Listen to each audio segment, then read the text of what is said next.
Bismillahirrahmanirrahim. Assalamualaikum warahmatullahi wabarakatuh. Alhamdulillah, wassalatu wassalamu ala rasulillah wa ala alihi wa ashabihi wa man wala. Allahumma 'allimna ma yanfa'una wanfa'na bima 'allamtana wa zidna ilman nafi'an ya rabbal alamin. Rabbi shrah li sadri wa yassir li amri wahlul 'uqdatam min lisani yafqahu qawli, amma ba'du. Alhamdulillah, Bapak dan Ibu yang dirahmati Allah Subhanahu wa taala, baik yang hadir di studio Dewi Center maupun yang menyaksikan tayangan ini lewat streaming di YouTube, di Facebook maupun langsung masuk di link Zoom kita. Mudah-mudahan kita semua dalam keadaan baik dan sehat selalu. Amin ya rabbal alamin.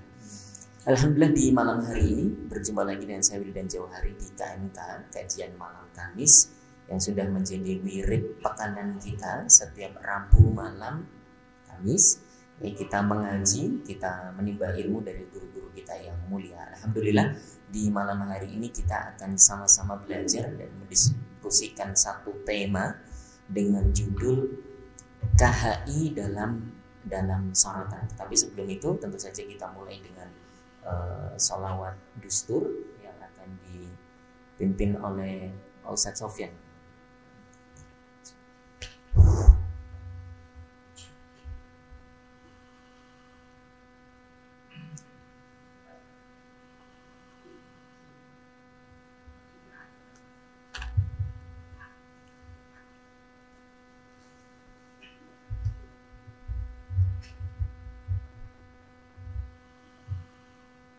Allahumma sholli wa sallim, Allahumma sholli wa sallim wa zid wa an'im wa tafaddal wa barik bi jalalika wa kamalika ala khayri ibadika wa asrafil ubadi as'adil arabi wal ajam wa imamil taibata wal haram wa tarjumani bilisanil qidam wa manba'il ilmi wal hikmati wal hikam abil qasim sayyidina wa habibina wa syafi'ina wa maulana Muhammad sallallahu alaihi wasallam. Zidhu sarafan ya Rabb, zidhu sarafan ya Rabbika wa ta'zima wa rifatan wa mahabbatan wa bidah wa sallim wa radiyallahu tabaraka wa ta'ala an bil qadril ali wal qadril jali Sadatina wa a'immatina wa mawalina Abi Bakr wa Umar wa Utsman wa Ali wa ammatiyati sahabati wa qarabati Rasulillah sallallahu alaihi wa alaihim ajma'in. Walhamdulillahi rabbil alamin. Ya Rabbi bil Mustafa balligh aqasidana waghfir lana ma madah ya wasi'al karami.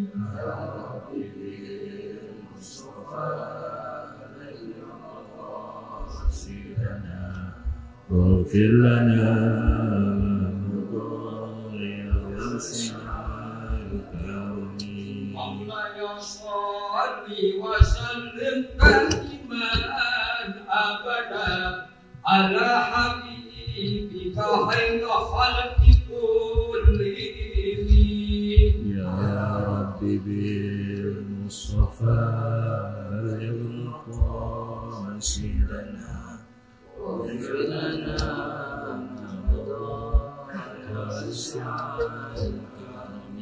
والحبيب الذي ترجى شفاعته لكل حول من الأحوال منتقمين يا رب بالمصطفى بلغ مقاصدنا واغفر لنا ما مضى يا واسع الكرم ثم رضا عن أبي بكر وعن عمر وعن علي وعن عثمان ذي الكرم يا رب بالمصطفى بلغ مقاصدنا واغفر لنا ما مضى يا واسع الكرم يا رب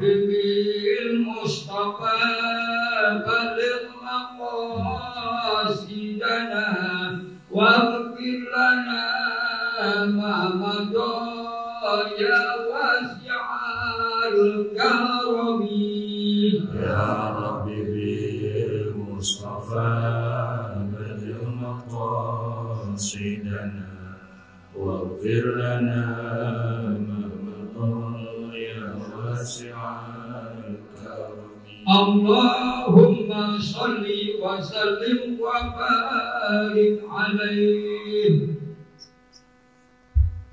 Syukron, terima kasih kepada Ustaz Sofyan. Kita lanjutkan Bapak Ibu yang dirahmati Allah Subhanahu wa taala, sebagaimana di mukaddimah tadi kita sebutkan bahwa judul KMK pada malam hari ini adalah KHI dalam sorotan. Latar belakangnya kenapa kita mengambil judul ini adalah lebih lanjut nanti kita akan membedah satu buku karya salah satu pembicara kita yang akan hadir pada malam hari ini, yaitu Ustaz Ahmad Zarkasi. Ini buku aslinya berjudul KHI versus Faraid. Jadi kontradiksi pasal-pasal kompilasi hukum Islam atau KHI dengan ketetapan faraid Islam. Ini nanti kita akan bedah bersama dan juga kita diskusikan poin-poin penting yang ada di dalamnya bersama dua guru kita yang mulia, dua narasumber yang sudah hadir di tengah kita. Yang pertama ada Ustaz Ahmad Zarkasi. Assalamualaikum Ustaz. Waalaikumsalam warahmatullahi wabarakatuh. Kabar baik Ustaz? Alhamdulillah kabar baik. Yang kedua ada Ustaz Ahmad Zarkasi yang juga selaku penulis dari buku yang kita bahas malam hari ini. Assalamualaikum Ustaz. Waalaikumsalam warahmatullahi wabarakatuh. Kabar baik dan sehat Ustaz. Alhamdulillah sehat. Ini udah lama saya nungguin bikin kajian di latar Masjidil Haram. Latar Masjid Nabawi, kanan Nabawi, kiri Masjidil Haram. Enggak ada di tempat manapun. Iya, Masjid doang. Baik Ustaz. Barangkali sebagai narasi awal gitu ya, supaya kita tahu apa perbincangan kita malam hari ini. Saya bacakan di bagian belakang buku ini. Ustaz Zarkasi menulis, buku kecil ini adalah catatan penulis terhadap pasal 185 KHI, kompilasi hukum Islam, yang berisikan materi ahli waris pengganti. Kemudian di pasal 6 ayat 1 itu tentang gonogini, dan juga di pasal 211 tentang hibah yang dapat dijadikan sebagai warisan. Nah, materi-materi pada pasal tersebut menurut hemat penulis dan juga banyak kalangan ulama pesantren merupakan materi dan pasal yang bermasalah. Bermasalah karena ternyata materi pasal tersebut banyak sekali melanggar kaidah dan hukum waris yang asli dan yang telah selama 14 abad ini disepakati oleh seluruh ulama dan umat Islam. Selain itu ditemukan banyak kalimat yang bukan hanya tidak jelas namun juga mengundang banyak multi tafsir.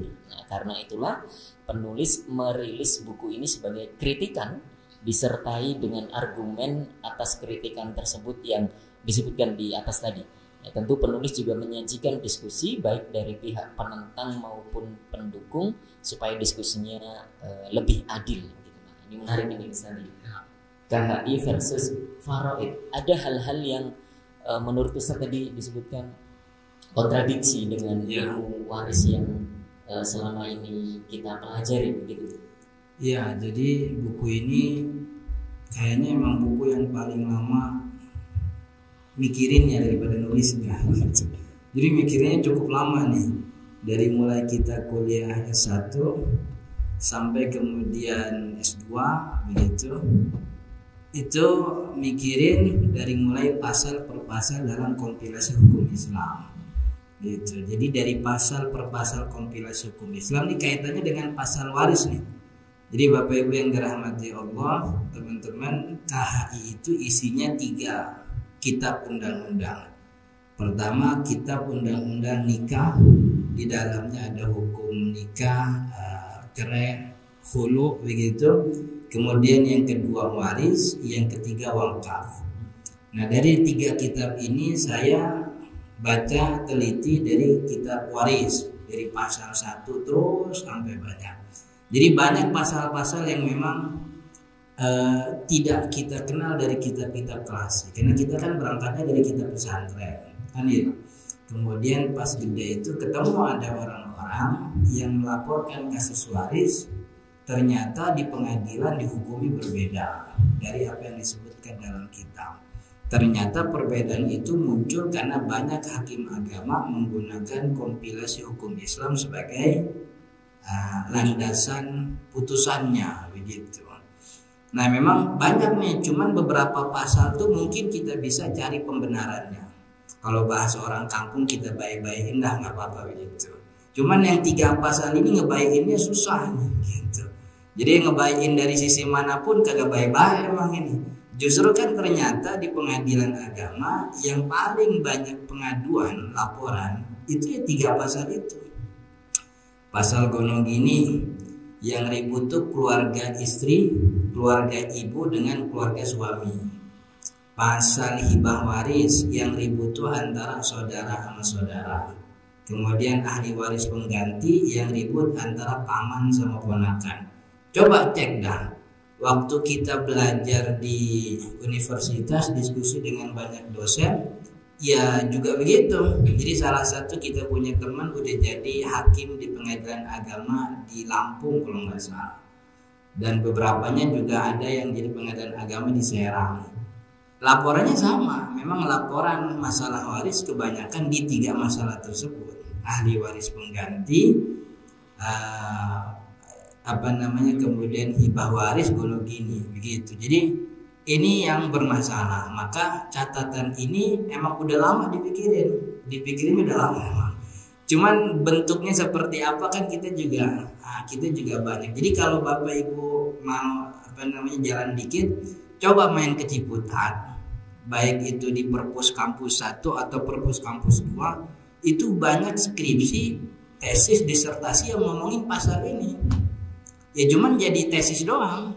Jadi disertasi doang, habis itu ya udah kan begitu.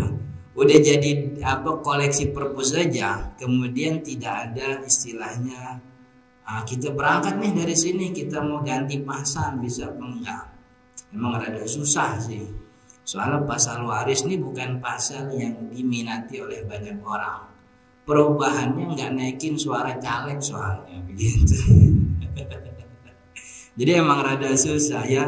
Syukur-syukur buku ini bisa jadi pertimbangan bagi beberapa keluarga ketika memang bertemu masalah dalam waris yang tidak sesuai antara apa yang dipegang oleh hakim pengadilan dengan faraid Islam begitu. Kira-kira begitu. Nah, terima kasih itu sebagai pembuka. Saya geser ke Ustaz. Ini kalau 3-3-nya tadi kan terkait erat dengan waris gitu. Ahli waris pengganti, kemudian hibah waris, gonogini pun juga ada irisannya atau keributannya nanti soal warisannya itu. Nah, sebegitu penting ilmu waris atau ilmu faraid itu sendiri di syariat kita, dan seberapa perhatian masyarakat terkait ilmu waris itu sendiri. Ilmu waris itu kalau di tengah masyarakat secara umum dianggap tidak penting.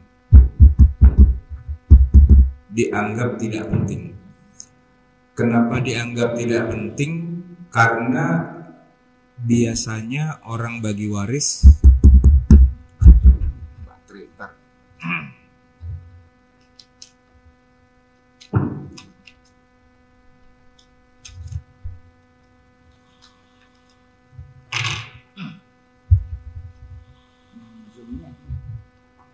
Zoom yang gede.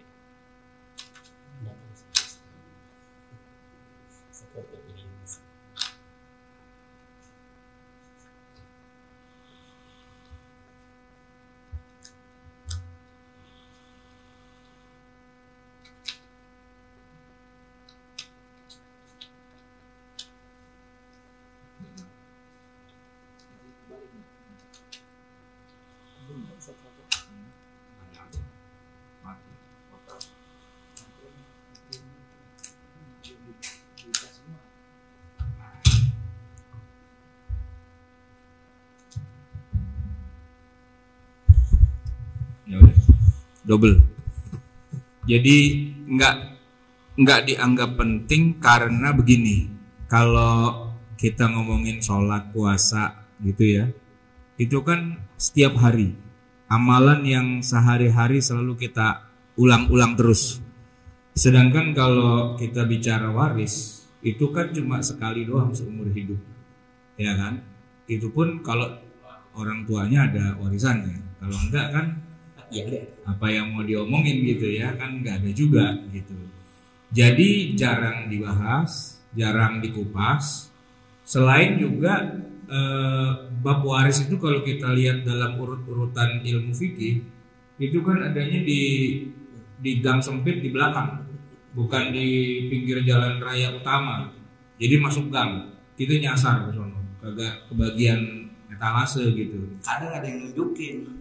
Nggak ada yang nunjukin, yang nunjukin juga dia bingung juga. Iya, kadang Keder juga gitu. Jadi hampir boleh dibilang nggak ada ya tempat-tempat untuk secara khusus gitu ya mengajarkan hukum faraid atau hukum waris ke tengah masyarakat.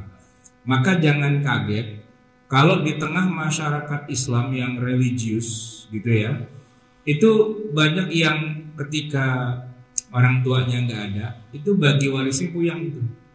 Ya, ketahuan bagi warisnya puyeng, ya karena pada saat bagi waris pasti ribut ini ribut, ada yang diributin gitu ya. Sampai ada yang bilang tuh keluarga dulu diciptakan waktu dari zaman Nabi Adam tuh tanahnya tanah sengketa.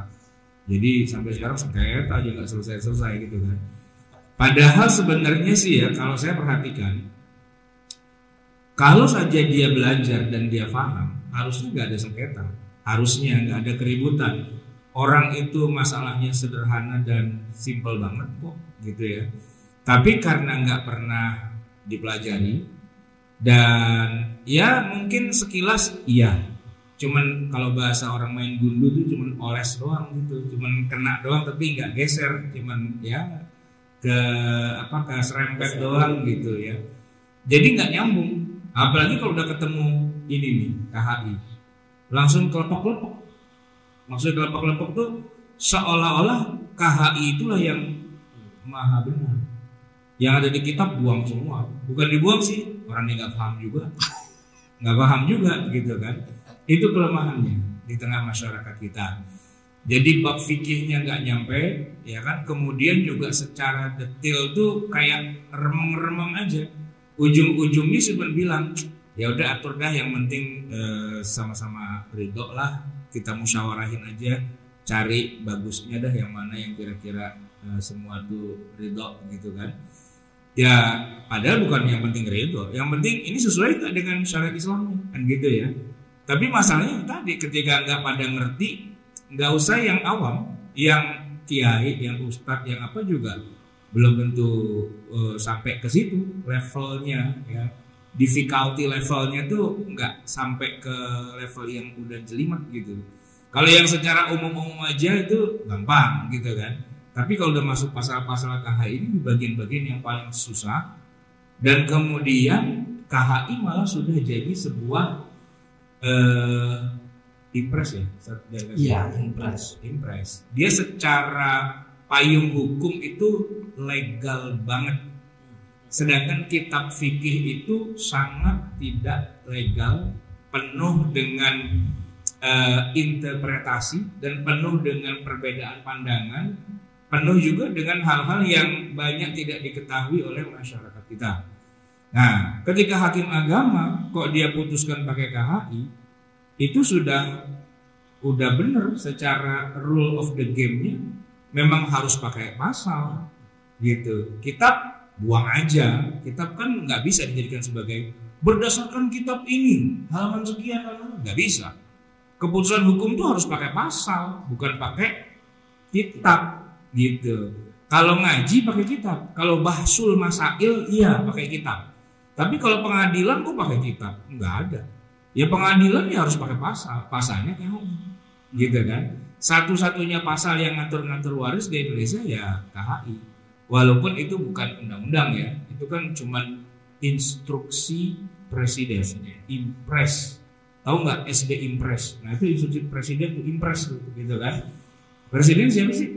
Soeharto apa SBY? Ini waktu ini Soeharto. Masih masih Soeharto. Tahun 91 ya? Tahun 91 Tahun 91 kan masih zaman Pak Harto.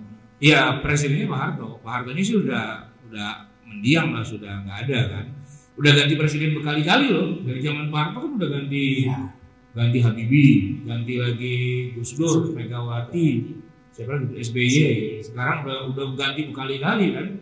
Tapi tetap masih impresnya Pak Harto juga yang dipakai. Dan hakim nggak bisa bilang apa-apa, karena kalau dia pakai berdasarkan kitab I'anatul Thalibin halaman sekian gini-gini, nggak bisa. Itu menyalahi prosedur SOP. Ya emang harus sebuah pasal yang merupakan hukum positif gitu, nggak bisa yang cuman kitab gitu. Namanya juga pengadilan kan harus ada pasalnya gitu. Nah itu yang jadi problem di kita adalah di situ sebenarnya. Berarti sepenting itu posisi KHI itu di pengadilan agama kita, di tangan para hakim tuh keputusan tidak boleh sama sekali keluar dari apa yang sudah dirumuskan di KHI, begitu sih? Justru gini, sebenarnya di luar KHI kan kita punya punya undang-undang yang kalau orang hukum tuh bilangnya BW, undang-undang yang yang umum lah gitu kan. Tapi itu lebih parah lagi, itu kan adaptasinya malah dari Belanda gitu kan. Kita kan ada Islamnya. Jadi gimana ya, yang Belanda itu kawin sama yang Islam. Blaster jadinya. Anaknya belang-belang antara sawo matang sama bule gitu. Lama-lama jadi albino atau gimana gitu kan. Leher dakian. Nah, begitu rambutnya bule, leher dakian gitu ya kan. Minum susu mencret ya gitu. Nah, itu masalahnya di situ, ya kan? Kalau yang Islam, yang betul-betul persis seperti yang ada di kitab-kitab fikih, kita belum punya tuh, yang murni dan konsekuen gitu istilahnya, kita nggak punya. Tapi emang buah pengadilan tuh nggak bisa berdasarkan, kalau zaman dulu sih berdasarkan ijtihadnya qadhi kan, maka syaratnya qadhi kan memang dia harus mujtahid. Hari ini mana ada qadhi atau hakim yang mujtahid, baca Quran aja peletot-peletot gitu kan. Nah maka dia harus merujukkan atau menyandarkan keputusan hukumnya pada sebuah pasal yang berlaku secara positif di suatu negara. Yang jadi masalah, kenapa kita nggak pernah bikin undang-undang waris? Kenapa masih mengandalkan saja instruksi presiden yang udah kuno itu? Gitu. Itu menarik barangkali sebenarnya. Kalau zakat sudah ada undang-undangnya. Zakat sudah ada, tapi juga nggak ngatur tentang fikih zakat. Cuman begini, memberi dasar hukum bahwa lembaga amil zakat boleh minta duit ke masyarakat, gitu aja. Bahwa mintain sumbangan tuh legal, gitu doang. Tapi kalau amil harus gimana, mustahik harus gimana, syaratnya apa dan sebagainya, nggak ada. Gitu. Jadi cuman memberikan semacam legalitas kepada lembaga-lembaga untuk boleh memungut uang dari masyarakat atas nama zakat, gitu. Tapi hukum zakatnya sendiri malah nggak disentuh, karena emang yang dibutuhkan itu legalitas untuk boleh nyedot dana masyarakat, itu intinya, gitu. Kalau fikihnya bisa diatur lah nanti, gitu. Bisa menyusul. Ini menarik nih, Zat. Tapi emang justru itu Zat Wildan. Jadi sebelum tahun 85 memang hakim-hakim agama tuh begitu mengeluarkan fatwa dengan ijtihad qadhi itu. Jadi yang satu pakai kitab I'anatul Thalibin, pengadilan sono hakimnya pakai kitab Rawdatul Thalibin, yang ini pakai kitab Al-Majmu'. Jadi putusan perkaranya sama, variabelnya hampir sama, cuman putusannya beda. Nah, petinggi pemerintah waktu itu melihat ada semacam istilahnya poin pengadilan yang keluar. Salah satu poin pengadilan itu kan memberikan kepastian hukum. Kalau setiap hakim diberikan kebebasan untuk merujuk kepada kitab tertentu, itu kan satu kitab isinya kan bisa 4-5 pendapat itu. Akhirnya dia naik banding yang ternyata di pengadilan lebih tinggi hakimnya pakai kitab yang berbeda. Akhirnya begitu, tidak ada kepastian hukum. Makanya muncul istilah nasionalisasi hukum Islam. Itu tahun 85. Ditandatangani itu surat keputusan bersama Menteri Kehakiman, Menteri Agama, satu lagi saya lupa tuh menteri Hakim Agung, iya. Menteri Agama satu lagi, 3 orang, 2 doang ya? Iya, 2 itu. Cuman masalahnya nasionalisasi hukum Islam itu tidak mengarah kepada pendapat-pendapat yang utama, gitu. Jadi istilahnya di dalam pengennya nasionalisasi hukum Islam, tapi ternyata pasal yang jadi itu tidak diambil dari rujukan Islam, justru diambil dari rujukan yang masih sangat ya enggak Islam banget kan begitu. Kan kita punya rujukan ya dalam masalah Islam tuh mazhab yang utama yang bisa kita ambil 4 itu. Nah, pasal-pasal yang kita omongin atau yang saya tulis di buku ini adalah pasal yang 4 mazhab tuh nggak pernah ngomongin itu. Makanya kita sebut bermasalah begitu. Jadi memang dulu hakim begitu ijtihad. Cuman karena jadi beda-beda muncul wacana untuk nasionalisasi hukum Islam. Sebatas itu tadi, perkawinan, waris sama wakaf. Yang kemudian salah satunya melahirkan KHI ini, kompilasi hukum Islam. Ya. Ini menarik Ustaz. Kalau saya baca itu bagian dari sejarah singkat lahirnya KHI begitu ya. Ini di halaman 23. Bapak Ibu yang menyaksikan lewat Zoom juga bisa menyaksikannya di buku PDF halaman 23. Ini ada 13 kitab rujukan yang kemudian dijadikan landasan oleh KHI dalam merumuskan peraturan-peraturan di dalamnya.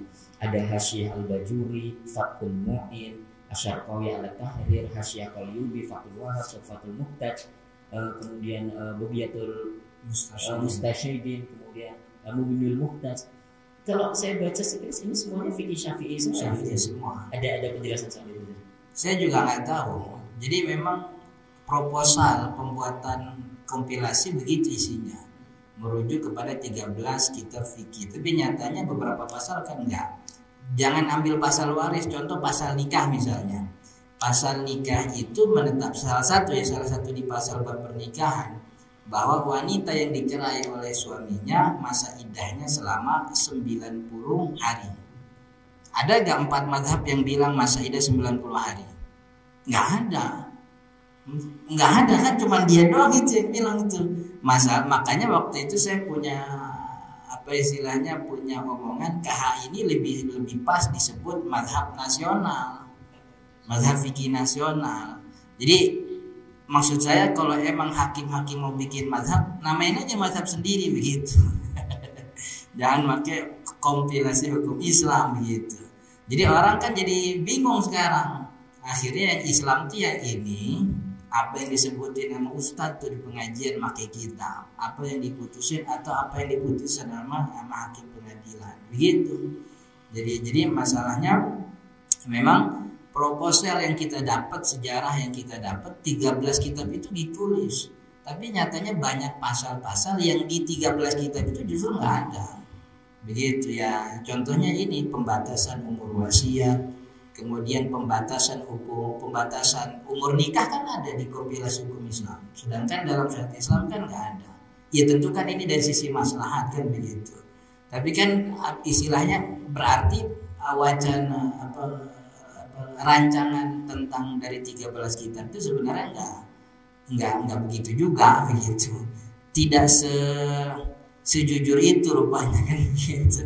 Rupanya banyak pasal dari luar. Nah, yang uniknya yang saya perhatikan justru banyak pasal waris itu mengambil dari hukum waris hazairin, from hazairin. Jadi ada saya lupa, saya punya bukunya tuh. Bukunya tuh buku zaman dulu, tipis banget. Bahasanya tuh masih yang J itu make Y gitu. Apa namanya?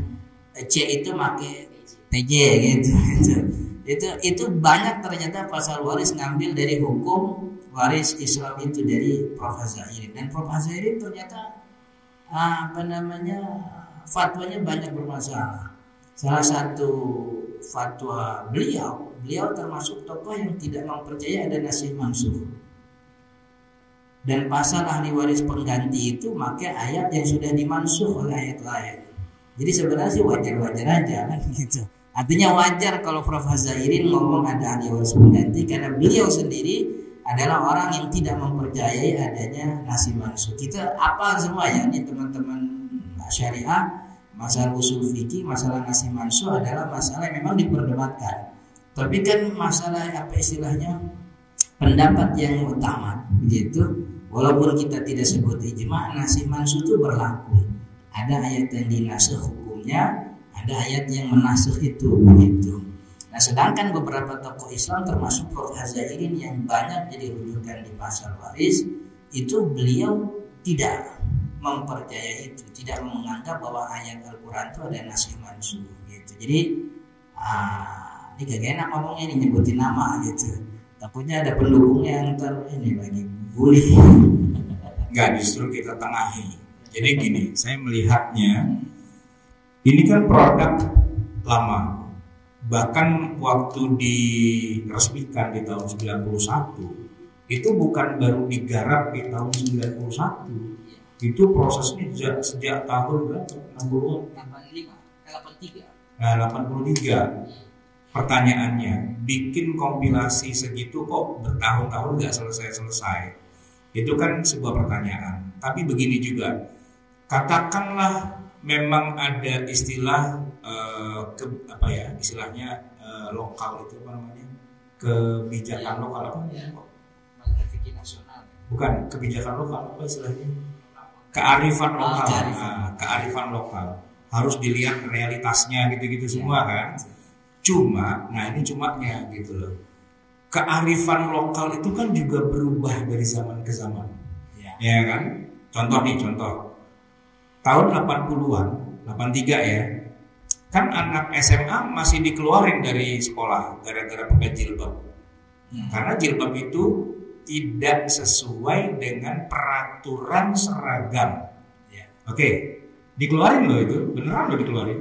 Suasana keislaman kita zaman segitu sebegitu antipatinya dengan jilbab. Jilbab tuh bermasalah, gitu loh. Banyak yang dikeluarin, gitu. Sekarang saya tanya, ada nggak kepala sekolah hari ini yang berani keluarin anak pakai jilbab dari SMA? Ada nggak yang berani? Nggak ada dong. Kan suasananya berubah dong, ya kan? Orang tuh lebih mendekat ke Islamnya udah lebih banyak. Sekarang artis tuh pakai jilbab, gitu loh. Nah, peraturan yang dibikin di zaman orang pada anti Islam, oke, kita maklumi, biarin dah. Berhasil negonya baru sampai di harga itu, udah mentok, udah gak bisa digoyang. Pertanyaannya, sekarang kan orang semua udah mau bikin negara Islam ini. Udah mau bikin khilafah Islamiyah gitu loh. Masa produk hukumnya masih pakai yang anti-Islam? Kan gak masuk akal. Ini nih KHI, ini kan produk tahun berapa gitu loh. Di saat kepala sekolah dan guru agama berani loh mencat mahasiswa atau siswi yang pakai jilbab di SMA negeri. Di zaman segitu loh, guru agama loh yang mencat. Hari ini mana ada yang berani mencat? Nggak ada, ya kan? Nah, kenapa kok hari ini di tengah orang sudah gegap gempita dengan Islam, masih ada aja orang anti dengan syariat Islam, masih mempertahankan KHI? Pertanyaan saya cuma satu, gitu. Dia ngerti nggak sih dengan syariat Islam yang sesungguhnya? Kenapa masih ngeributin bunuh bini? Kenapa masih ngeributin ahli waris pengganti? Kenapa masih ngeributin hibah waris dan sebagainya? Itu kan produk zaman jadul. Zaman dimana orang tuh masih anti dengan hukum Islam, masih silau dengan hukum dari Barat. Dan sarjana-sarjana hukum kita di zaman segitu rata-rata memang dari Barat, profesornya itu dari Barat semua. Rujukannya buku-buku Barat. Tapi hari ini udah beribu-ribu mahasiswa kita tuh keluar dari Al-Azhar, Mesir. Udah banyak doktor dalam bidang syariah dan kuliahnya bukan fakultas syariah yang ngaji kitab doang, asy-syari'ah wal qanun. Mereka ngerti qanun loh itu. Tapi kenapa kok sampai sekarang belum muncul undang-undang waris yang betul-betul pure itu adalah syariat Islam yang tidak harus silau dengan produk-produk dari barat? Kenapa belum ada? Itu kan pertanyaannya. Ini kan sudah berpuluh-puluh tahun, zaman udah berubah dong. Ya, masa masih pakai peraturan yang lama aja, gitu kan? Harusnya kan sudah berubah. Oke lah, ini sejarah masa lalu lah, gitu. Kita nggak usah nyalain siapa Profesor Hazairin apa segala macam. Oke, itu masa lalu kita. Emang di masa itu ya masih begitulah. Kalau kita lihat ibu-ibu kita zaman dulu kan kerudungnya juga masih belum rapat gitu kan. Gak usah kita ungkit-ungkit lah, biarin aja. Tapi sekarang kita ngomong kerudung tuh harus rapat. Jangan sampai rambutnya keliwir-keliwir keluar gitu kan. Dan jangan disalahkan ibu kita Kartini gak pakai jilbab pas mereka dong dia. Gak usah ngeributin itu. Itu udah sejarah, biarin aja. Laha maka sabat wa alaiha maktasabat kan gitu. Tilka ummatun qad khalat gitu kan. Ini udah khalat ini harusnya. Pertanyaannya kenapa harusnya udah khalat tapi hari ini masih dipakai terus? Dan tidak ada penggantinya. Undang-undang dasar 45 saja itu diamandemen. Bisa yang lebih tinggi derajatnya dong. Hukum itu ya kan undang-undang. Itu yang lebih tinggi lagi dari undang-undang itu apa? Undang-undang dasar 45 bisa nggak diamandemen? Sangat bisa sekali lah deh dong sih. Ya kan? Kenapa kompilasi hukum Islam yang produk jadul itu kok nggak berani merubahnya? Mentalitas macam apa orang zaman sekarang ini? Kan orang bayangin ya, produk sampo kan iklannya kan harus tampilin rambut yang indah dong. Tapi sekarang produk sampo tuh iklanin jilbab yang sama sekali nggak ada rambutnya dan fine saja gitu loh. Iya kan, fine saja dan nggak merasa rugi gitu loh, nggak merasa rugi. Kenapa kok mentalitas? Nah, balik lagi kan. Ya karena nggak tahu bahwa itu ada masalah di situ. Dipikir kompilasi aman-aman aja, fine saja. Enggak, sangat tidak fine saja. Banyak masalah. Tadi yang dibilang sudah disebutin ada berapa kitab tadi? 13. Ustaz Zarkasi mungkin nanti edisi kedua. Tolong dituliskan dari ada 13 kitab yang bertentangan. Ya, itu diambil ibarahnya. Anda mengatakan bahwa kompilasi hukum Islam adalah berdasarkan dari 13 kitab. Nih saya tampilin ibarah para ulama yang bertentangan dengan pasal ini. Lu nggak boleh munafik loh. Jangan bilang ini katanya dari 13 kitab, pala lu peang. Bertentangan. Iya. Harus gitu, harus jelas gitu loh. Orang kan tahu. Jangan dibilang udah ulama semua. Ulama yang mana? Udah kitab semua. Kitab yang mana? Pernah lihat kitabnya? Buka ibarahnya. Bertentangan. Itu kata bertentangan itu harus dikuatkan. Bukan bilang nggak ada di kitab, bukan nggak ada, bertentangan. Ya kan? Ketika di KHI bilang begini, ini bertentangan dengan ibarahnya para ulama di 13 kitab itu. Sebutin satu-satu. Edisi kedua Ustaz Zarkasi. Ya kan? Insya Allah. Bertentangan.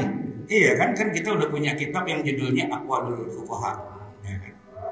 Baik, kita jeda dulu. Kita mendengarkan dan menyimak adzan untuk salat isya waktu DKI Jakarta. Nah, jadi kalau saya tangkap dari Ustaz tadi bahwa perlu adanya perumusan ulang, khususnya di poin-poin yang ternyata bermasalah gitu. Enggak, bukan perumusan. Ini tinggalkan saja sebagai sejarah masa lalu. Kita bikin hukum waris. Levelnya undang-undang. Kalau ini kan impres. Udah itu masa lalu lah. Udah nggak usah kita pikirin lagi. Kita bikin yang benar aja sekarang. Nggak usah ngeritik ini. Ini biarin aja. Ini kan sudah dijadikan jasa begitu banyak orang. Tapi pesan saya cuma satu sih. Ini kan zaman udah berubah. Masa masih pakai ini juga sih? Kan zamannya udah berubah. Kita harus sesuaikan dengan apa yang terbaru lah gitu. Wajar dong, ya kan? Undang-undang dasar kita nggak salah. Kenapa di amandemen ya? Karena emang udah harus sesuai dengan realitas kekinian. Oke, baik. kita kembali ke topik bahwa nyatanya hari ini memang KHI ini masih jadi kitab sucinya di pengadilan agama, dan terkait versus faraid ini ada 3 masalah besar yang kemudian dikritik atau disoroti oleh Ustaz Zakasi ini. Yang pertama adalah soal ahli waris pengganti. Nah, ini kita masuk ke poin-poin yang kemudian didiskusikan. Ahli waris pengganti ini dikenal di dalam KHI ini. Kalau saya lihat bisa Ustaz operator dibuka juga di halaman 31. Halaman 31 di bab 4. Ini di pasal 185 tentang ahli waris pengganti disebutkan di pasal 1, ahli waris yang meninggal lebih dahulu daripada pewaris maka kedudukannya dapat digantikan oleh anaknya kecuali mereka yang tersebut dalam pasal 173. Kemudian bagian ahli waris pengganti tidak boleh melebihi dari bagian ahli waris yang sederajat dengan yang diganti. Ahli waris pengganti ini kalau menurut Ustaz nggak ada nih di fikih waris kita. Nggak ada. Gimana penjelasannya Ustaz? Iya, kan ahli waris pengganti itu maksudnya bahwa ini ada anak yang menggantikan posisi ayahnya, yang ketika kakeknya meninggal ayahnya udah nggak ada, jadi dia berposisi sebagai pengganti ayahnya. Padahal posisi anak ini terhalangi oleh paman-pamannya. Ketentuan waris begitu. Kalau ahli waris, kalau pewaris meninggalkan anak laki, maka anak laki kan menghalangi yang bawahnya. Cucu ini terhalangi oleh paman-pamannya. Nah, cuman Hazairin atau kompilasi hukum Islam ini memposisikan cucu ini jadi pengganti ayahnya. Padahal status ayahnya kan juga bukan ahli waris sebenarnya. Kan untuk disebut pewaris kan dia udah wafat. Dan disebut ahli waris dia hidup ketika pewaris wafat. Sedangkan bapaknya itu sudah tidak ada jauh sebelum pewaris wafat. Makanya kan agak membingungkan. Jadi ini apa istilahnya pasal yang rada maksa. Cuman ingin terlihat bijaksana. Pengen terlihat bijaksana, maka kemudian cucu diangkat menjadi ahli waris pengganti. Nah, yang namanya pengganti itu kan hukumnya sama seperti yang diganti. Kan kalau kita konsisten, mestinya jatahnya ya sama juga seperti yang diganti. Lalu kenapa ada ketentuan hukum jatahnya lebih sedikit daripada yang diganti? Nah, itu kan jadi bingungin juga sebenarnya. Dan ini nggak ada semuanya dan itu bertentangan kalau kata Susaurat, bertentangan dengan 13 kitab yang tadi disebutkan. Ini murni ijtihadnya Prof. Hazairin yang memakai ayat walikullin ja'alna mawaliya mimma tarakal walidan, dan itu sudah dinasakh hukumnya oleh ayat waris. Faridatan minallah, ayat waris tentang lidzakari mithlu hadzil unsayain dan seterusnya tadi gitu. Jadi nyari celah untuk ngebaik-baikin pasal ini susah gitu. Nggak ketemu gitu. Nah, pasal ini jadi kemudian istilahnya jadi topik perkara yang diangkat di pengadilan. Beberapa anak melaporkan pamannya karena merasa hak dia sebagai ahli waris pengganti ayahnya diambil oleh paman-pamannya, dan itu semua gitu. Jadi teman-teman yang sekolah syariah pasti kalau pernah KKN ke pengadilan ketemu nih pasal ini. Siapa yang dimenangin, ponakan yang dimenangin gitu. Jadi masalahnya situ gitu.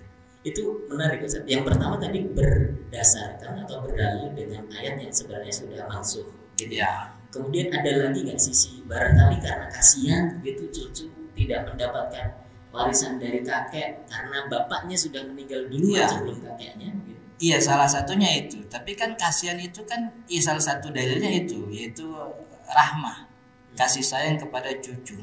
Tapi kasih sayang kan sifatnya relatif sebenarnya. Ada keponakan yang mungkin bisa dikasihani. Tapi kan bentuk kasihani kan tidak harus melangkahi aturan syariat. Bisa aja nih anak-anaknya yang dapat warisan bersepakat, yuk kita bagi sekian persen untuk ponakan kita nih, kan gitu. Dia anak abang kita sendirian, nggak punya siapa-siapa nih, warisan kita bagi dah sekian-sekian, kan begitu. Itu kan sudah cukup Dan itu yang terjadi di beberapa negara Islam. Jadi ketika ada cucu yang terhalangi status warisnya oleh paman-pamannya, itu paman-pamannya atau dari mulai aturan awal sudah ada namanya wasiat wajib gitu ya. Jadi otomatis dapat tuh sekian persen. Jadi tidak perlu membuat aturan baru bahwa aturan waris Islam itu ada ahli waris pengganti begitu. Dan itu tidak dikenal sama sekali di kalangan ulama salaf kita. Mau meskipun kaulusnya misalnya gitu. Nggak ada. Ini emang kompilasi hukum misalnya ini elitis ya gitu ya. Jadi penggagasnya para pemikir-pemikir barat begitu, pengadilan, tapi ulama pesantren malah nggak ikut serta di situ. Itu yang kita sebut dengan elitis yang karena orang masyarakat kan hubungan warisnya hubungannya langsung ke ustaz, langsung ke kiai. Mereka nggak nanya sarjana muslim yang di universitas. Pasal-pasal waris ini banyak dari kalangan-kalangan sarjana muslim yang pemikirannya memang beberapanya sudah istilahnya terkontradiksi dengan berbagai macam hal, termasuk anggapan bahwa ahli waris faraid Islam itu terbelakang dan seterusnya begitu. Baik, ada tambahan catatan dari Ustaz? Jadi gini, ini kan dua kepentingan para ahli hukum yang belajar ke barat. Ya mereka taunya begitu, dari barat tuh kayak gitu. Sehingga ketika mereka ketemu di Al-Quran atau dia ketemu di kitab fikih kok beda, ya pasti dia belain yang dia belajar. Yang dia belajar itu yang dia belain. Dia nggak akan mungkin belain yang dari fikih, kan nggak belajar fikih, ya kan? Kalau dia belajar fikih maka dia pasti belain yang fikihnya. Karena apa? Karena dia belajar. Ini kamu juga.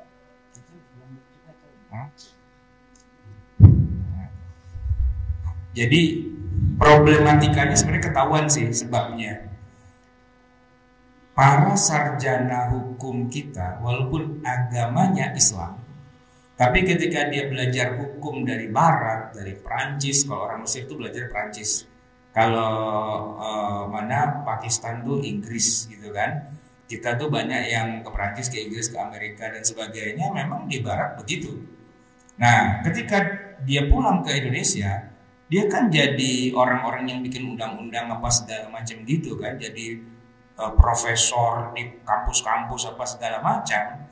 Dia sudah punya warna barat. Biar bagaimanapun dia harus menghormati baratnya. Masalahnya dia baca Quran aja belepetan dan nggak paham juga. Maka kalau dia lihat nggak sesuai dengan barat nih, cari aja alasan apa kayak gitu, ya kan? Karena beda sama kita. Kita belajar dari awal, belajar fikih, belajar usul fikih, belajar ijma, belajar segala macam. Nggak bisa itu main ganti-ganti aja semaunya, gitu kan? Nah, ada dua kepentingan sebenarnya di situ. Nah, saya bilang gini deh, Anda kan sudah dapat giliran. Sekarang Anda mundur deh, biar kita aja sekarang yang ngatur. Ini kan buat umat Islam sendiri, bukan buat orang Barat, gitu kan? Barat menguasai umat Islam itu udah lama, udah nggak waktunya lagi lah Anda nyembah-nyembah orang Barat, hukum Barat dan sebagainya.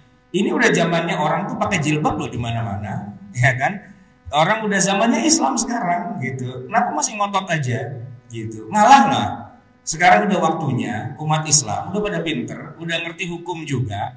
Berilah kesempatan. Kita nih mau bikin undang-undang waris yang betul-betul sesuai dengan kitab yang tadi dibilang, dan silakan cek kalau ada yang salah. Gitu. Kita bikin draftnya. Tolong diiyakan aja gitu. Jangan jangan dilawan gitu loh, ya kan? Kan Anda udah menang selama ini dan sudah bikin morat-marit kita umat Islam berantem mulu gara-gara hal-hal yang gini loh. Kenapa berantem? Karena dia belajar sama kiai pakai kitab begini, begitu dia ribut bawa pengadilan begitu. Kan dari awal emang udah nggak ketemu. Kan Anda sudah berhasil membuat centang perenang hukum di Indonesia kan, karena bikin hukum yang bertentangan dengan syariat Islam gitu loh, bertentangan gitu, dan sudah menang gitu loh. Kenapa kok nggak mau ngalah juga hari ini? Ayolah ngalah, mundur, bikin yang baru lagi gitu, yang sesuai benar dengan syariat Islam. Karena kita udah pada pinter sekarang, udah ngerti hukum juga dan udah ngerti fikih juga, dan kita jadi pada melek, oh selama ini kita dibohongin ya gitu loh.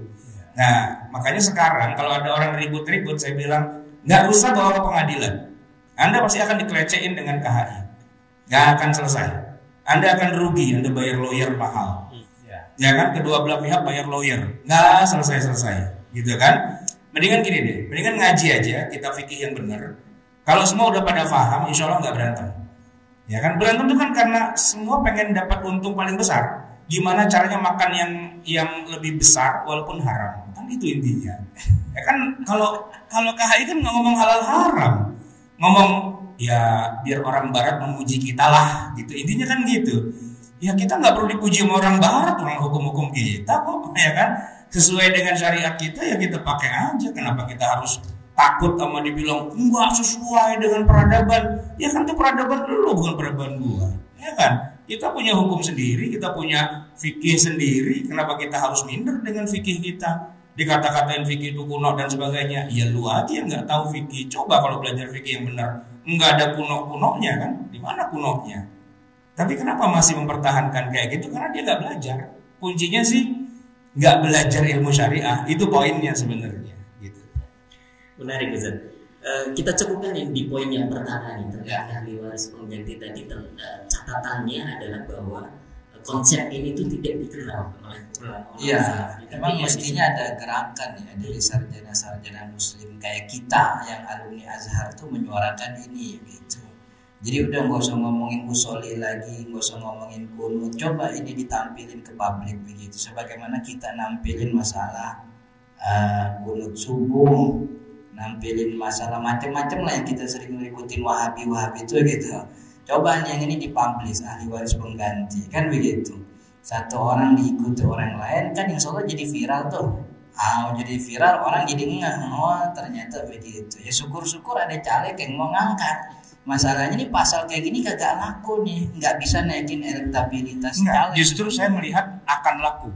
Iya, tapi nunggu semua masyarakat dukung dulu. Iya. Ketika semua masyarakat dukung, tiba-tiba tercaleg bilang, kalau saya terpilih, saya akan tegakkan undang-undang waris yang kita akan koreksi KHI, gitu kan? Mereka menunggu operan umpan lambung aja. Iya, nunggu viral dulu baru. Nah, kalau yang mempelopori bukan mereka mau ikut arus aja.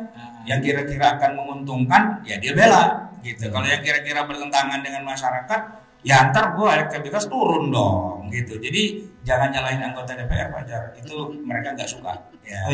Kita bikin arus aja dulu, nanti mereka akan ikut arus kita. Emang pengalamannya rada gede kalau orang dewan gitu. Jadi bawaannya tuh sewot mulu gitu. Nah, itu dia. Kalau saya mah enggak ya. Nah, itu poin yang pertama, ahli waris pengganti. Bagaimana kemudian menjawab kritikan itu dan bagaimana seharusnya dalam syariat Islam itu sudah ada di buku ini. Nanti Bapak Ibu kalau pengen baca ya tinggal beli aja di gitu ya. Kita pindah ke poin yang kedua nih. Kalau tadi poin pertama ahli waris pengganti itu ributnya antara ponakan dan paman gitu ya, disebut Ustaz ya.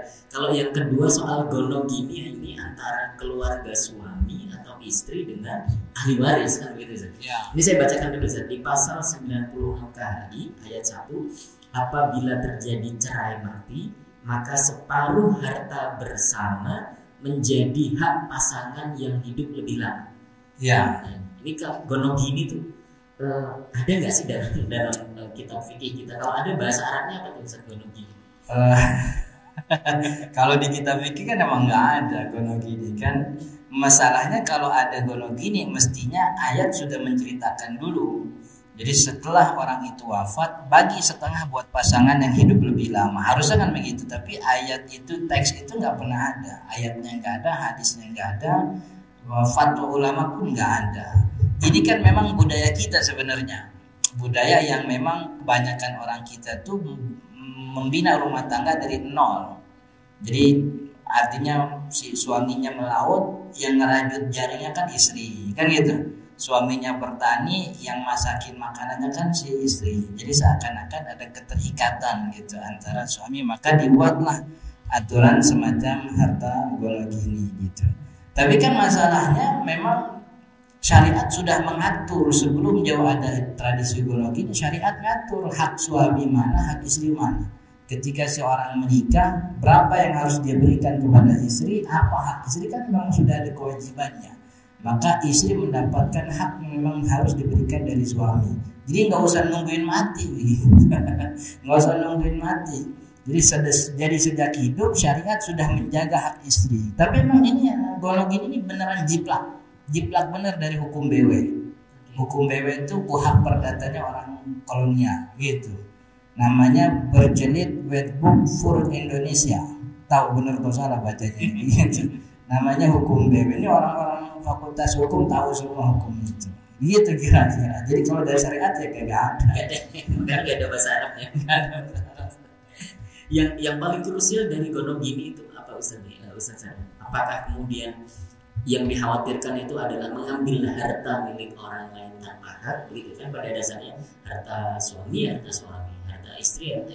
Tapi begitu cerai gitu kemudian 50 dulu gitu, dibagi 50% dulu gitu. Kemudian yang 50% ini baru dibagi waris. Iya, karena memang pola hidup orang barat itu kan beda ya. Orang barat itu pola hidupnya mereka menganut bahwa pernikahan itu adalah peleburan dua insan. Bukan hanya boleh jima apa segala macam, tapi harta benda mereka pun melebur jadi satu. Berapapun yang dimiliki oleh suami, berapapun yang dimiliki oleh istri, itu semua harus dianggap jadi milik berdua. Dan orang barat kan nggak kenal poligami, nggak kenal apa dan sebagainya. Jadi ya kalau menikah itu untuk selama-lamanya dan tidak mengenal perceraian juga. Jadi barat itu tidak kenal cerai, tidak kenal poligami, gitu kan. Maka ketika mereka bikin aturan hukum tentang harta bersama, ya udah itu jadi bersama terus selama-lamanya. Nah, kalau diterapkan di Islam ada perceraian resmi. Nah, kalau cerai ya masing-masing bawa hartanya dong. Masa harta berdua dibelah dua dulu kan enggak. Ya misalnya suami hartanya katakanlah dia punya rumah, dia punya tanah gitu kan ya. Istrinya kan dia pendatang di situ gitu kan. Ya berarti kan rumah itu punya suami dong. Enggak tiba-tiba gara-gara nikah terus istri jadi pemilik juga. Enggak dong. Kalau dia cerai, ya istri ya pulang kampung lah ke rumah orang tuanya. Dalam Islam ada mut'ah namanya. Dikasih semacam apa? Ya uang kerahiman apa segala macam. Dan sebelum nikah kan juga ada apa? Sudah ada mahar, sudah ada nafkah gitu loh. Dan maharnya gede banget kalau dalam Islam ya. Di kita aja berubah jadi seperangkat alat sholat. Ya kalau orang Arab kan maharnya ya ibarat kata begini, dinikahin sekarang, diceraiin sekarang pun dia mau. Orang maharnya rumah dan isinya, iya kan? Nah di kita itu enggak, mahar tuh ya seperangkat alat sholat gitu. Malah ada yang mahar surat Ar-Rahman. Nah maharnya baca hafalan Quran, kan gak jelas begitu kan. Iya, nah ini dari awal udah, kalau dari awal udah nyempong, soalnya nyempong terus gitu, dari awal udah gak bener gitu loh.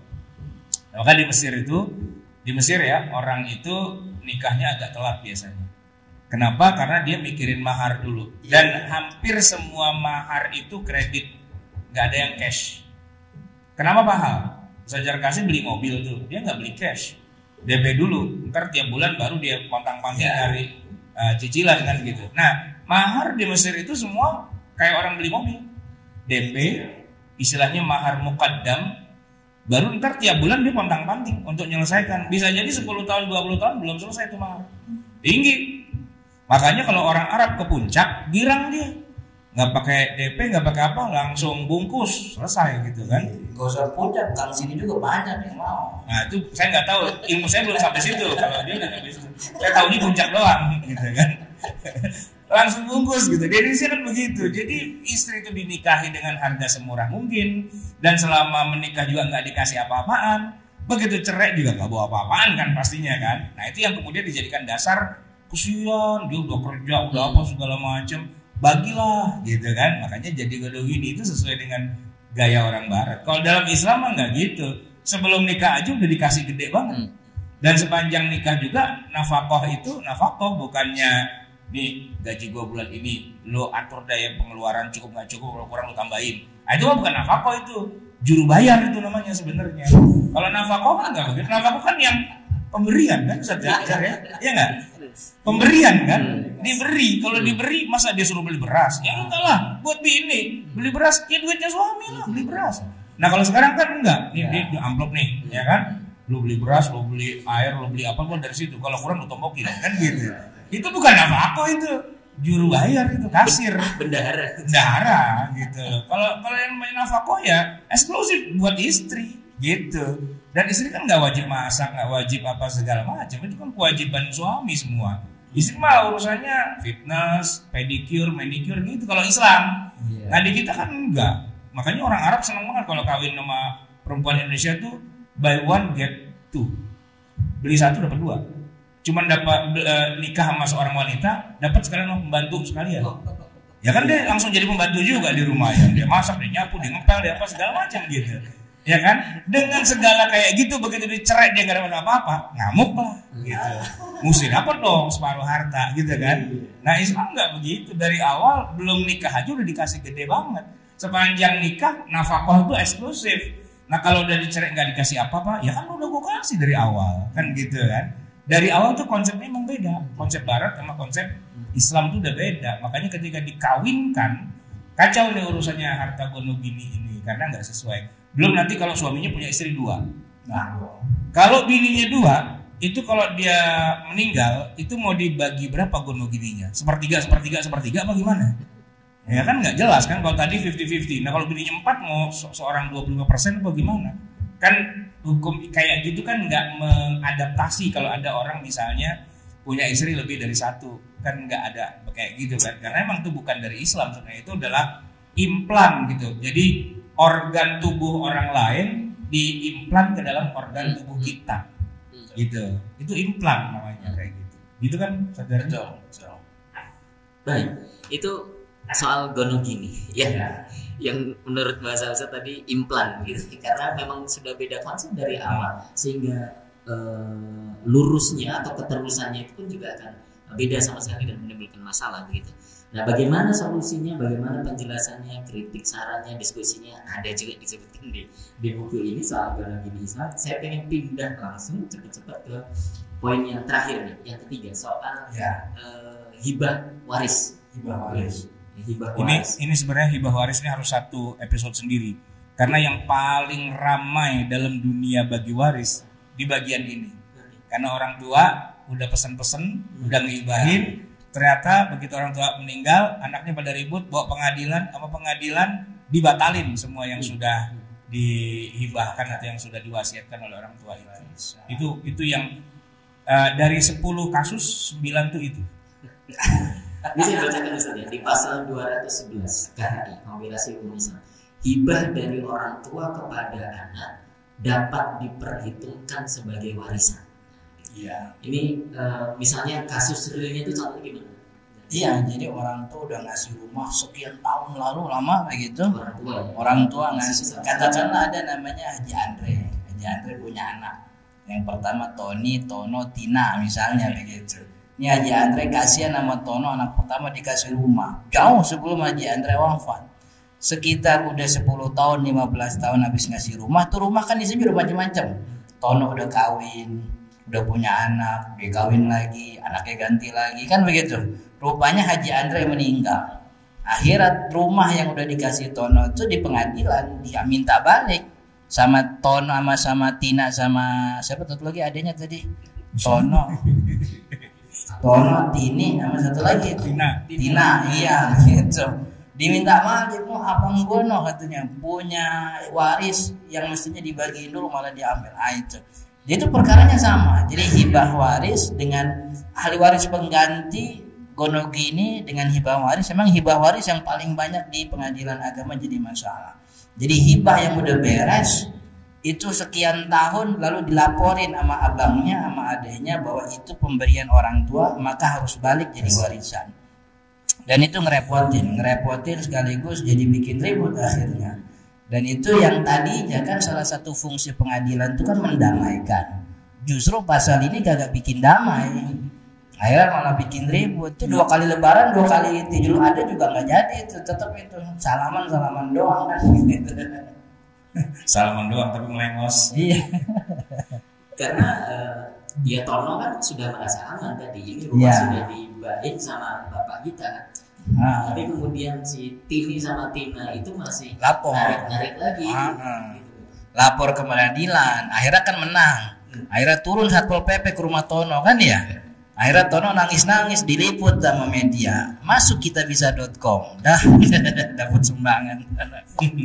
Ada catatan dari Ya, ini aja sih. Jadi edukasi tentang hukum syariah dan juga konon itu memang kita udah harus menguasain dari awal.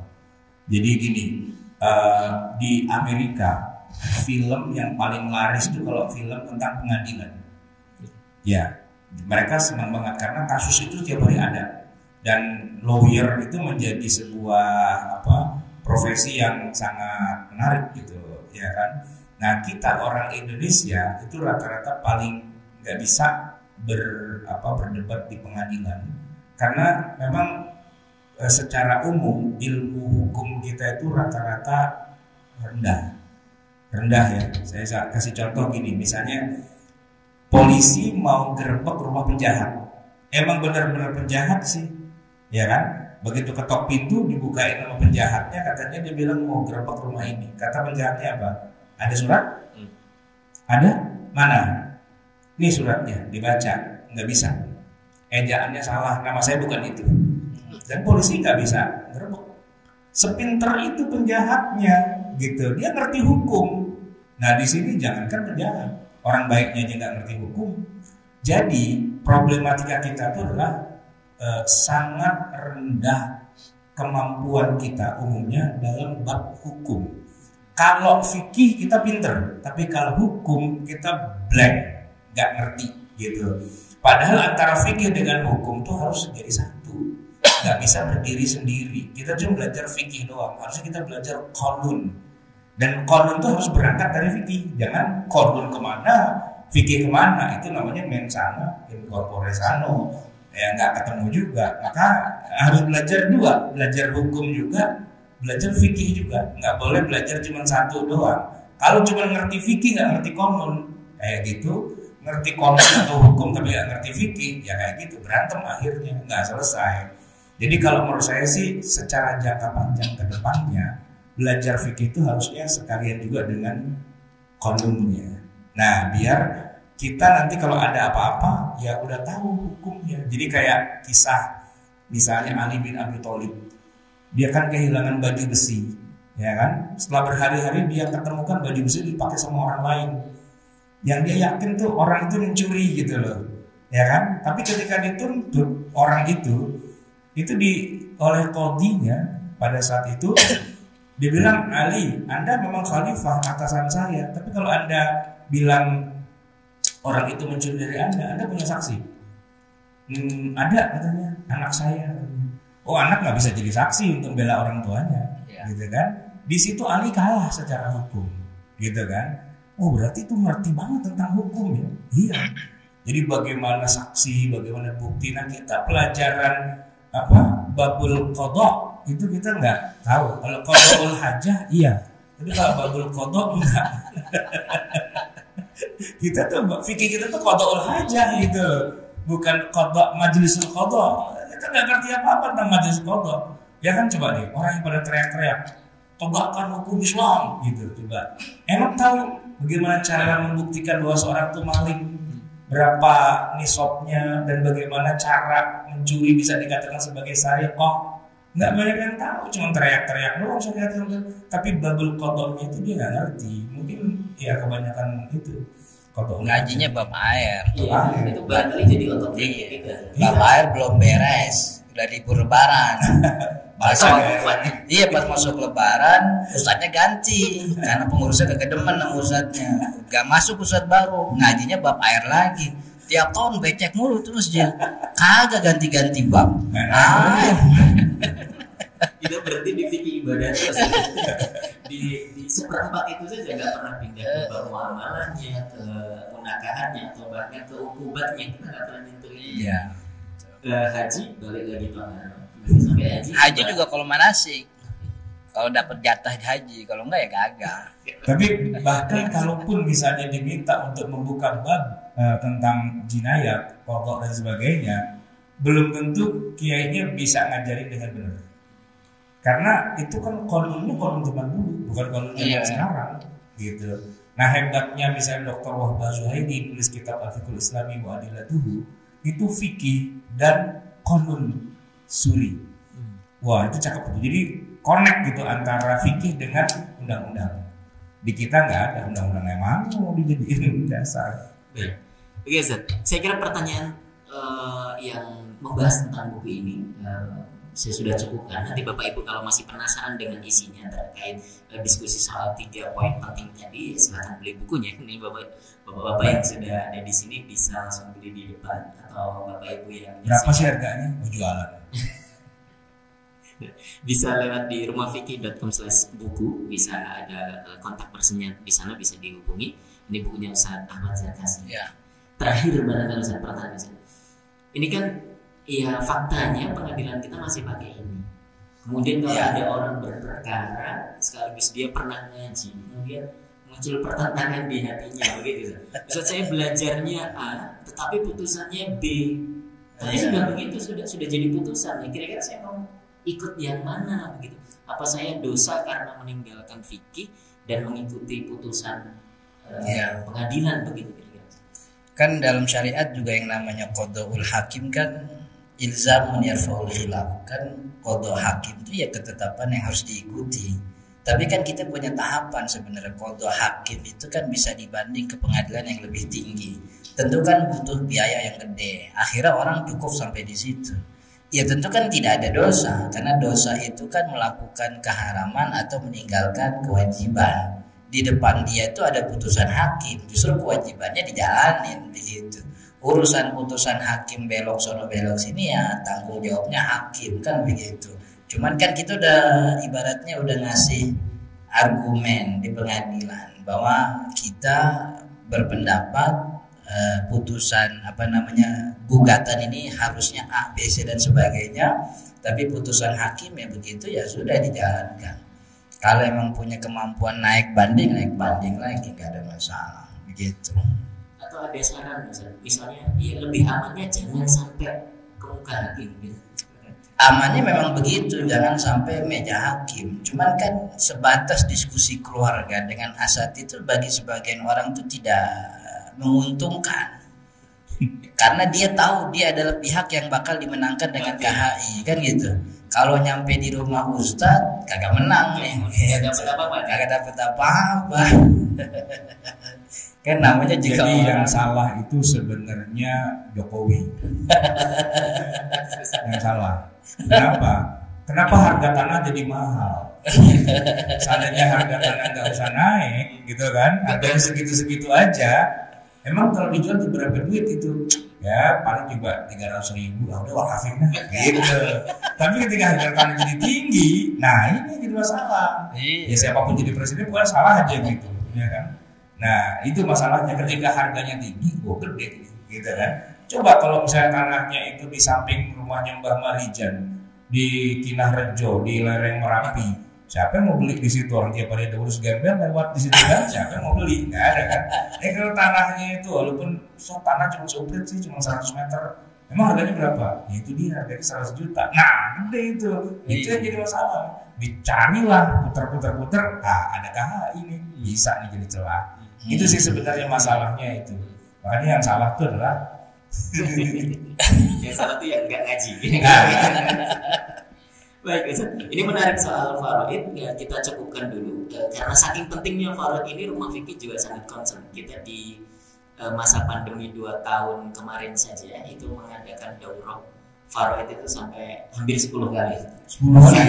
Saking peminatnya banyak, dan ini memang ilmu yang mahal dalam tanda kutip, jarang dipahami oleh masyarakat yang sering sekali terjadi permasalahan begitu. Maka Rumah Fikih mengambil peran itu untuk edukasi Ya. masyarakat soal fikih faraidnya. Baik. Saya cukupkan dulu, mungkin ada pertanyaan dari jamaah yang hadir di sini.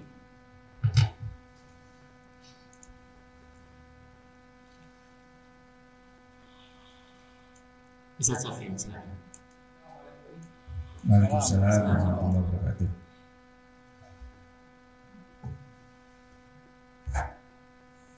Udah nyala itu dah. Udah nyala, langsung lagi. Assalamualaikum warahmatullahi wabarakatuh. Waalaikumsalam. Terima kasih.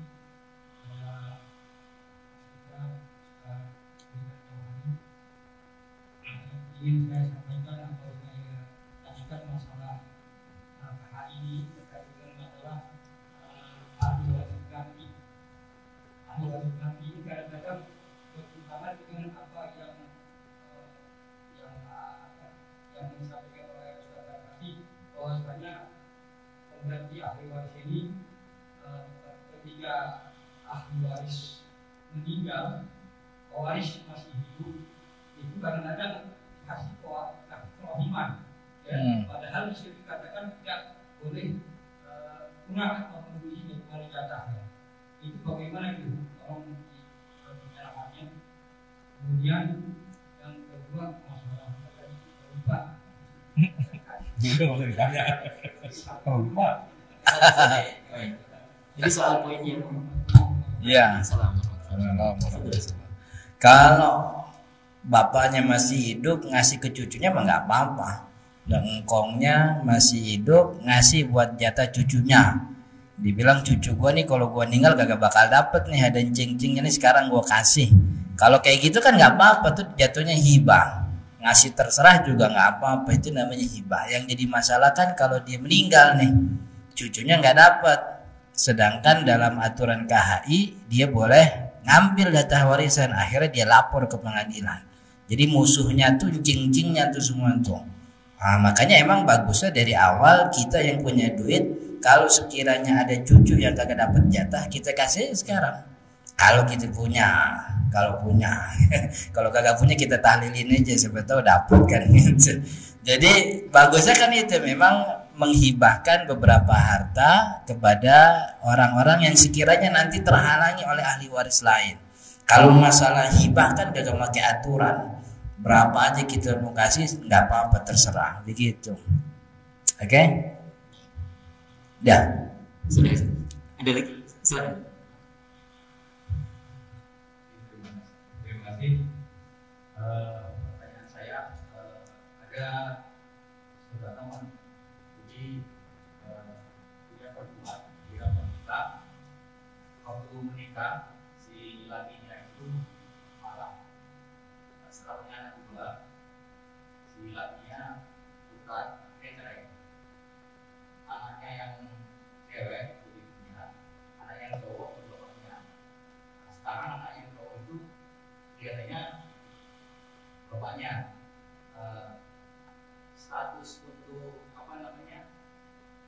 warisnya nanti atau sarisannya nanti itu seperti apa? Kita bapaknya yang suatu saat meninggal. Kalau beda agama, Ya. iya beda ahli waris. Jadi beda agama itu menghalangi pewarisan. Jadi kalau ya pewaris meninggal muslim, ahli waris yang non muslim ini nggak dapet nih, begitu. Kalau nggak dapet dia. Cuman kan kita punya sisi etik ya, dalam syariat juga mengakomodasi itu. Jadi ahli waris muslim nih yang dapat, dia boleh menyisahkan sekian persen kasih tuh abang kita yang non muslim, nggak apa-apa. Jadi bentuknya bukan warisan tapi pemberian ahli waris yang lain begitu. Tapi secara syariat dia nggak punya jatah resmi karena perbedaan agama menghalangi perwarisan gitu. Oke? Oke, terima kasih. Baik. Cukup ya. Kayaknya juga tidak ada pertanyaan dari Zoom kita, jadi kita bisa cukupkan di malam hari ini terkait KHI dalam sorotan. Ya, kita membahas buku Ustaz Ahmad Zarkasi, KHI versus ilmu faraid. Nah, kita sudah banyak wawasan dan juga insight baru begitu terkait dengan implementasi bagaimana ilmu fikih kita itu kemudian diadopsi menjadi hukum positif. Nah, kita perlu berjuang terkait itu dan kita viralkan hari ini. Iya, mudah-mudahan. Dan didengar oleh atasan yang anggota dewan atau apa begitu ya. Kita cukupkan di malam hari ini Bapak Ibu Rahmatullah. Terima kasih atas perhatiannya. Nanti kita mohonkan Ustaz Haji Fauzi untuk memimpin doa. Kita tutup dulu dengan doa kafaratul majelis. Subhanallah. Astaghfirullah.